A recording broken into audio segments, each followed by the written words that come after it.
রমজানের শেষ দিন। পুরান ঢাকার এক গলির ভেতর ছোট্ট টিনশেড ঘরে থাকে 12 বছরের মিশু আর তার মা রাবেয়া।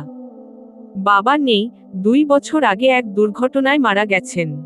মা ঘরে সেলাইয়ের কাজ করে সংসার চালান, আর মিশু পাড়ার একটা মুদি দোকানে কাজ করে।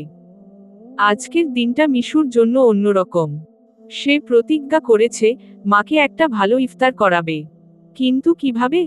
সকাল থেকেই দোকানে কাজ করতে করতে মাথায় ঘুরছে কিভাবে একটু ভালো ইফতারের ব্যবস্থা করা যায়। মালিক যখন গোডাউনে গেলেন, মিশু দোকানের কাছের শোকেসের দিকে তাকালো। বেগুনি, পেঁয়াজু, জিলাপি, কত রকমের খাবার। কিন্তু তার কাছে টাকা নেই। হঠাৎ তার মনে পড়ে গেল, পাড়ার এক চাচা বলেছেন পুরনো কাগজ পাতি কিলো দরে কিনে নেন। মিশু ছুটে গেল বাসায়। মাকে কিছু না বলে আলমারি থেকে পুরনো পত্রিকা আর বই বের করল। এগুলো বিক্রি করে 50 টাকা পেল।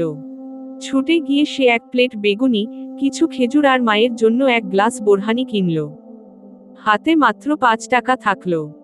বাসায় এসে দেখে মা জায়নামাজে বসে দোয়া করছেন। মিশু চুপচাপ খাবারগুলো প্লেটে সাজিয়ে রাখল। ইফতারের সময় মা চমকে গেলেন, কোথা থেকে আনলি এসব?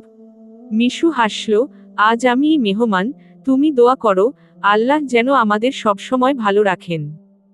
মা চোখের পানি মুছে বললেন, তুইই আমার জন্য সেরা দোয়া। আজকের ইফতার ছিল মিশুর জীবনের সবচেয়ে আনন্দের ইফতার।